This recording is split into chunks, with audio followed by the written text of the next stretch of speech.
नमस्कार बच्चों, आज हम कंटिन्यू करेंगे अपना पार्ट नंबर 14 है, पेज नंबर 113 से। ठीक है, उसके बाद हमने कल पढ़ा था बेटा कि कैसे जो है लुट्टन सिंह पहलवान चांद सिंह को, जिसको शेर के बच्चे की उपाधि मिली थी, हराकर जो है राजा के दिल में अपनी जगह बना लेता है और राज दरबार राज पहलवान जो है बन जाता है।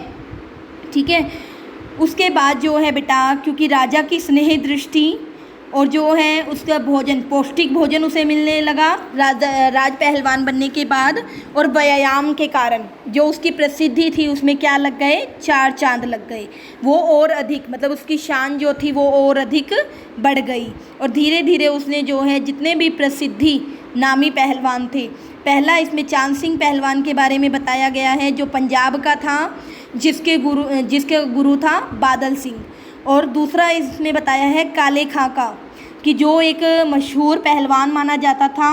और ये उसके बारे में क्या था, उसके बारे में ये एक वो था, प्रसिद्ध था कि जब वो मैदान में उतरता है तो उससे मुकाबला करने वाला पहलवान को जो है लकवा मार जाता है। भय के मारे जो उसके अंग हैं वो काम करना बंद कर देते हैं, लेकिन लुट्टन ने उसे भी पटक कर जो है लोगों का ये भ्रम भी, ये संदेह भी दूर कर दिया। आगे करते हैं बेटा। उसके बाद क्या हुआ, उसके बाद से वह राज दरबार का दर्शनीय जीव, दर्शनीय मतलब देखने योग्य, जीव मतलब प्राणी बन गया। मतलब राज पहलवान बनने के बाद उसकी इतनी प्रसिद्धि हुई कि लोग जो है उसे जानने लगे और वो एक राज दरबार का क्या हो गया, दर्शनीय प्राणी बन गया। फिर क्या कहता है बेटा, चिड़िया खाने में पिंजड़े और जंजीरों की झकझोर कर बाग दहाड़ता, हाँ हूँ, सुनने वाले कहते राजा का बाग बोला। ठाकुर बाड़े के सामने पहलवान गरजता, महावीर लोग समझ लेते पहलवान बोला। मेलों में वह घुटने तक लंबा चोगा, चोगा होता है बेटा घुटनों तक का लंबा ढीला ढाला पहनावा, उसको कहा जाता है चोगा। ठीक है, अस्त व्यस्त पगड़ी, मतलब अच्छे सलीके से बंधी हुई पगड़ी नहीं, मतलब वो जो पगड़ी बांध रखी होती थी वो भी अस्त व्यस्त होती थी, तरीके से बंधी हुई नहीं होती थी। और कैसा चलता था, एक मतवाले हाथी की तरह झूमता हुआ चलता था। दुकानदारों को चूहल करने की, चूहल मतलब उसके साथ शरारत करने की सूझती, कि दुकानदार जो है उसके साथ जो आप कह सकते हो एक तरह की शरारत, एक तरह का मजाक करने की सूझती। तो हलवाई अपनी दुकान पर बुलाता, पहलवान काका ताज़ा रसगुल्ला बना है, जरा नाश्ता कर लो। पहलवान बच्चों की सी स्वाभाविक हंसी हंसकर कहता, अरे तनी मनी काहे, ले आओ 1.5 सेर मतलब 1.5 किलो, और बैठ जाता। 2 सेर मतलब 1.5 सेर तो वो बोलता था, 2 किलो के करीब जो है रसगुल्लों को उद्रस्त होता है बेटा पेट में डालकर। उसके बाद मुंह में सिर्फ 2 किलो तो रसगुल्ले, और उसके बाद बेटा 8-10 पान की गिलोरियाँ होती हैं, जो पान का बीड़ा होता है, मतलब 8-10 जो है पान के बीड़े मुंह में ठूसकर ठूडी को पान के रस से लाल करते हुए अपनी चाल में मेले में घूमता था। मेले से दरबार लौटने के समय उसकी अजीब हुलिया जो उसका अजीब रूप सज्जा थी, मतलब जो वो एक तरह का अपनी जान में तो मतलब वो बहुत वो बन के चलता था कि मैं एक राज पहलवान हूँ। कैसा था, आँखों पर रंगीन अबरब होता है बेटा जो रंगीन कागज का चश्मा, जैसा बच्चे पहनते हैं, आपने देखा होगा रंगीन कागज, चमकीला कागज होता है जो, उसका बना हुआ चश्मा पहनकर। ठीक है, आगे क्या है, हाथ में खिलौनों को नचाता और मुंह से पीतल की सीटी बजाता, हंसता हुआ वह वापस जाता। बल और शरीर की वृद्धि के साथ बुद्धि का परिणाम घटकर बच्चों की बुद्धि के बराबर ही रह गया था उसमें, मतलब ये सारी हरकतें जो थी वो बच्चों वाली थी। तो जैसे जैसे उसका शरीर की वृद्धि हो रही थी वैसे वैसे उसका बुद्धि का जो परिणाम था वो क्या हो रही थी, बुद्धि उसकी कम हो रही थी। बच्चों वाली बुद्धि जो है उसकी तरह वो काम कर रही थी। दंगल में ढोल की आवाज़ सुनते ही वह अपने भारी भरकम शरीर का प्रदर्शन करना शुरू कर देता। जैसा कि पहले ही बताया गया है बेटा, ढोल को वो जो है अपना गुरु मानता था और ढोल की आवाज़ जो है उसकी एक कह सकते हो प्रेरणा स्रोत थी। ढोल की आवाज़ सुनते ही उसके अंदर जोश पैदा हो जाता था। जैसे ही वो मेले में ढोल की आवाज़ सुनता वैसे ही वो अपने शरीर का प्रदर्शन करने के लिए तैयार हो जाता था। उसकी जोड़ी तो मिलती ही नहीं थी। यदि कोई उससे लड़ना भी चाहता तो राजा साहब लुट्टन को आज्ञा ही नहीं देते। इसलिए वह निराश होकर क्या करता, लंगोट लगाकर देह मतलब शरीर में मिट्टी मल और उछाल कर अपने को सांड या भैंसा साबित करता रहता था और बूढ़े राजा साहब देख देख कर मुस्कुराते रहते। यूँ ही 15 वर्ष बीत गए। पहलवान अजेय रहा। अजेय मतलब उसको कोई जीत नहीं पाया, जिसको जीता न जा सके अजेय। वह दंगल में अपने दोनों पुत्रों को लेकर उतरता था। पहलवान की सास पहले ही मर चुकी थी। पहलवान की स्त्री भी 2 पहलवानों को पैदा कर के स्वर्ग सिधार गई थी, अर्थात उसकी भी मृत्यु हो गई। दोनों लड़के पिता की तरह ही गठीले और तगड़े थे। दंगल में दोनों को देखकर लोगों के मुंह से अनायास ही अपने आप ही एकदम से निकल पड़ता, वह बाप से भी बढ़कर निकलेंगे ये दोनों बेटे। दोनों ही लड़के राज दरबार के भावी पहलवान, भावी मतलब भविष्य में बनने वाले पहलवान घोषित हो चुके थे कि लुट्टन के बाद जो है लुट्टन के दोनों बेटे क्या बनेंगे, राज पहलवान बनेंगे। अतः दोनों का भरण पोषण दरबार से ही हो रहा था। प्रतिदिन प्रातःकाल पहलवान स्वयं ढोलक बजा बजा कर दोनों से कसरत करवाता था कि जैसे उसने ढोलक की ताल पर पहलवानी सीखी थी वैसी ही शिक्षा जो है वो अपने बेटों को भी दे रहा था। दोपहर में लेटे लेटे दोनों को सांसारिक ज्ञान, संसार का ज्ञान की शिक्षा भी देता। समझे, मतलब कि एक पिता होने के नाते माँ बाप का ये फ़र्ज होता है बेटा कि वो अपने बच्चों को जो है सांसारिक ज्ञान सिखाएं कि इस संसार में रहने के लिए बच्चों को कैसा व्यवहार करना चाहिए।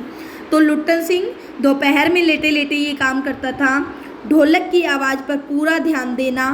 हाँ, मेरा गुरु कोई पहलवान नहीं, यही ढोल है समझे। ढोल की आवाज़ के प्रताप से ही मैं पहलवान हुआ। दंगल में उतरकर सबसे पहले ढोलों को प्रणाम करना। समझे, ऐसी ही बहुत सी बातें वह कहा करता।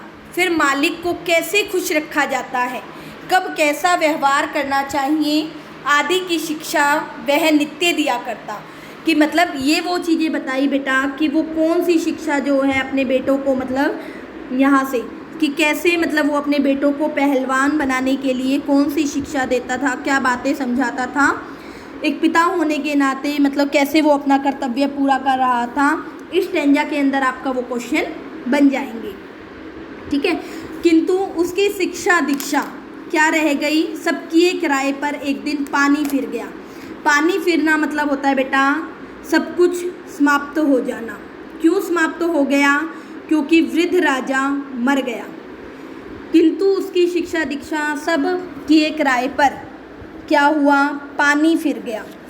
अर्थात मतलब जो सपने उसने देखे थे अपने बेटों के लिए कि उसके बाद जो है 15 साल तक जो अजय रहकर उसने अपनी एक जगह बनाई थी दरबार में, और उसने अपने बच्चों के लिए भी वही सपने देखे थे कि उसके बाद जो उसके बच्चे हैं वो क्या बनेंगे, भावी पहलवान बनेंगे।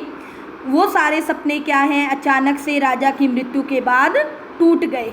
क्योंकि राजा की मृत्यु के बाद नए राजा ने पहलवानों पर जो खर्च होता था उसे फिजूल खर्ची बताकर लुट्टन और उसके बच्चों को चलता कर दिया था।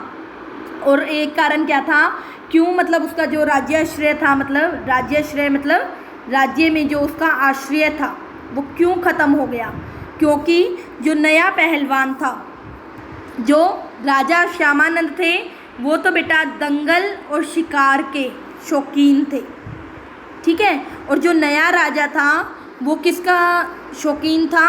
घुड़सवारी का। तो उनकी जगह, पहलवानों की जगह किसने ले ली थी? आप एक सेकंड, गुड़ दौड़ने, ठीक है, किसने ले ली थी? गुड़ दौड़ने, कि वो जो है मतलब उसका शौकीन था, घोड़ों की रेस करवाने लगा पहलवानों को निकाल कर, ठीक है। अब एक क्वेश्चन यहाँ पे ये भी बनता है बेटा, राज्य परिवर्तन से कैसे कैसे लाभ हानि होते हैं, या जब सत्ता परिवर्तन होती है तो कैसे किसी को लाभ और किसी को हानि होता है? हाँ बेटा, जब भी सत्ता में परिवर्तन आता है तब हमेशा ही ये है कि किसी को लाभ होगा तो किसी को हानि होगी। जैसे यहाँ पर हम कह सकते हैं कि जब नए राजा ने, मतलब राजकुमार ने नए राजा बनकर राज्य की बागडोर संभाली तो लुट्टन पहलवान को क्या हुई? हानि हुई, क्योंकि उसने पहलवानों को वहाँ से निकाल दिया। और लाभ किसे हुआ? जो घुड़सवारी से जुड़े हुए थे, क्योंकि राजा को घोड़ों की रेस का शौकीन था। राजा जो है घोड़ों की रेस का शौकीन था, तो उससे किसको फ़ायदा हुआ? जो घोड़े वाले थे या गुड़ दौड़ से जो संबंधित कर्मचारी थे उनकी मौज हो गई, उनको दरबार में जगह मिल गई, दरबारी धन मिल गया। और लुट्टन को निकलवाने में मैनेजर ने भी जो है बेटा कैसे मतलब वो अपना योगदान दिया लुट्टन को निकलवाने में। जब राजा ने, नए राजा ने इन पर होने वाले खर्च को कहा हॉरिबल, तो टेरिबल, तो नए मैनेजर ने कहा हॉरिबल, मतलब राजा ने भयानक कहा तो नए मैनेजर ने महाभयानक कहकर जो है उसका पत्ता वहाँ से साफ करवा दिया। और इसमें बेटा एक बात और ये भी पता चलती है कि व्यक्ति को जो है अपने पद को बचाए रखने के लिए, जैसे यहाँ पर दरबार है तो दरबार में बने रहने के लिए योग्यता और कुशलता के साथ किस चीज़ की आवश्यकता है? योग्यता और कुशलता के साथ साथ जो राजा के आप एक तरह के कह सकते हो विश्वसनीय। कौन होता है राजा का विश्वसनीय? मैनेजर, ठीक है। और जो उसके सलाहकार होते हैं उनसे क्या होनी चाहिए? दोस्ती भी होनी चाहिए। अगर लुट्टन का भी साथ ऐसा होता, अगर उसकी मैनेजर से दोस्ती होती तो शायद वो राजा के समर्थन में उसकी हाँ में हाँ नहीं मिलाता और लुट्टन को जो है दरबार छोड़ना नहीं मिलता। और वही चीज़ें हैं बेटा, तो योग्यता और कुशलता के साथ जो है राजा के विश्वसनीय मैनेजर और सलाहकारों के साथ दोस्ती भी होनी चाहिए। वृद्ध राजा स्वर्ग सिधार गए, मर गए। नए राजकुमार ने विलायत से आते ही, विलायत मतलब विदेश से आते ही राज्य को अपने हाथ में ले लिया। राजा साहब के समय में स्थिरता आ गई थी। स्थिरता मतलब आप कह सकते हो एक तरह की ढीलापन आ गया था, लेकिन राजकुमार के आते ही वो क्या हो गया? दूर हो गई। बहुत से परिवर्तन हुए, उन्हीं परिवर्तनों की चपेटाघात मतलब लपेट में लेकर चोट करना। कौन आया? पहलवान भी। दंगल का स्थान किसने ले लिया? घोड़ों की रेस ने, क्योंकि ये मैं बता चुकी हूँ कि राजा जो नया राजा था वो किसका शौकीन था? वो घोड़ों की रेस का शौकीन था। इसीलिए उसने पहलवानों को निकालकर दरबार में जो है गुड़ सवारी से जुड़े कर्मचारियों को स्थान दिया। पहलवान तथा दोनों भावी पहलवानों का दैनिक भोजन व्यय मतलब खर्च सुनते ही राजकुमार ने कहा टेरिबल मतलब भयानक। और मैनेजर ने क्या कहा जवाब में? हॉरिबल मतलब महाभयंकर, ठीक है। तो क्योंकि जो वो था दरबारी, जो मैनेजर था बेटा, वो चाहता था कि राज पहलवान जो है कौन बने? कोई उच्च जाति का बने, जबकि लुट्टन क्या था? निम्न जाति का था। इसीलिए जो है पहलवानों ने भी उसका विरोध कर उसको दरबार से निकलवा दिया। पहलवान को साफ जवाब मिल गया, मतलब उसको साफ जो है इनकार कर दिया गया। उसको इतना भी मौका नहीं मिला बेटा गिड़गिड़ाने का भी, मतलब विनय विनती करने का मौका भी नहीं दिया गया। उसी दिन वह ढोलक कंधे से लटकाकर अपने दोनों पुत्रों के साथ अपने गांव में लौट आया और वहीं रहने लगा। गांव के एक छोर पर गांव वालों ने एक झोपड़ी बांध दी। वहीं रहकर वह गांव के नौजवानों और चरवाहे होते हैं बेटा, ग्वाले, जो पशु चराने वाले होते हैं, उनको कुश्ती सिखाने लगा। खाने पीने का खर्च गांव वालों की ओर से बंधा हुआ था। सुबह शाम वह स्वयं ढोलक बजाकर अपने शिष्यों और पुत्रों को दाव पेच वगैरह सिखाया करता था। गांव के किसान और खेतीहर मजदूर होते हैं बेटा, जो दूसरों के खेतों में मजदूरी करके अपनी जीविका कमाते हैं, उनके बच्चे भला क्या खाकर कुश्ती सीखते, क्योंकि एक पहलवान का जो है बेटा भोजन पर भी एक अच्छा खर्च करना पड़ता है उसे। और गांव के किसान और खेतीहर मजदूर जो है बेटा, उनकी आय जो है बहुत कम होती है, वो इतना अपने बच्चों के लिए जो है नहीं जुटा पाते थे। धीरे धीरे पहलवान का स्कूल जो है खाली पड़ने लगा। अंत में वह अपने दोनों पुत्रों को ही ढोलक बजा बजा कर लड़ाता रहा और सिखाता रहा। दोनों लड़के दिन भर मजदूरी करके जो कुछ भी लाते उसी में गुजर होती रही। कहाँ तो वो एक राज पहलवान था और कहाँ बेटा सब कुछ पलटकर यहाँ तक कि उसकी स्थिति आ गई कि उसे जो है अपनी, मतलब आप ये कह सकते हो, अपनी रोज़ की ज़रूरतों को पूरा करना भी, मतलब कहाँ उसको उसमें भी परेशानी आने लगी। आगे वो क्या कहता है बेटा कि अकस्मात, इससे भी बड़ा क्या हुआ, अकस्मात अचानक गांव में वज्रपात हुआ। वज्रपात मतलब क्या कह सकते हो आप, एक तरह का वज्र गिरना, वज्र जिसका प्रहार सहा न जा सके। पहले अनावृष्टि, पहले क्या हुआ, सूखा पड़ गया, अकाल पड़ गया।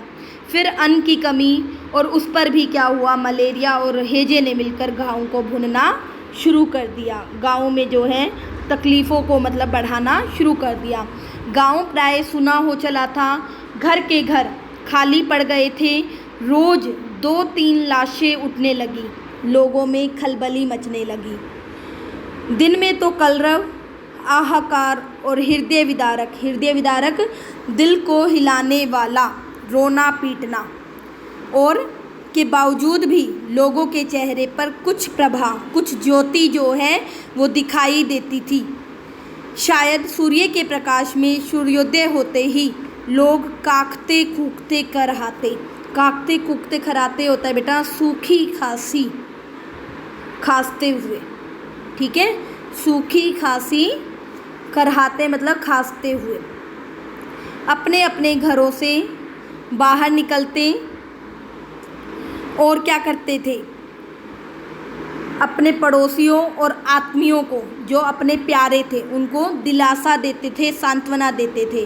अरे क्या करोगी रोकर दुल्हन, जो गया सो तो चला गया, वह तुम्हारा नहीं था, वह जो है उसको तो देखो। मतलब औरतों को समझाते हुए कहते, मतलब कुछ जो है आपस में समझाते हुए औरतों को समझाते हुए कहती कि जो इस संसार से चला गया, अर्थात जिसकी मृत्यु हो गई, तो तुम समझो कि वो तुम्हारा था ही नहीं, जो तुम्हारे पास नहीं रहा।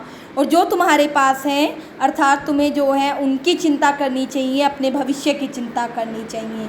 भैया घर में मुर्दा कब तक रखोगे, कफन की क्या ज़रूरत है, दे आओ नदी में इत्यादि। मतलब आदमियों को समझाते थे आदमी कि घर में मुर्दा रखने से क्या फ़ायदा, कि अब वो जीवित तो होगा नहीं, तो कफन की भी ज़रूरत नहीं है, ऐसे ही नदी में बहाओ। इससे आगे का बेटा हम करेंगे सोमवार को अपने नेक्स्ट वीडियो में। उम्मीद करती हूँ यहाँ तक जो है आपको लेसन क्लियर हो गया होगा। ओके।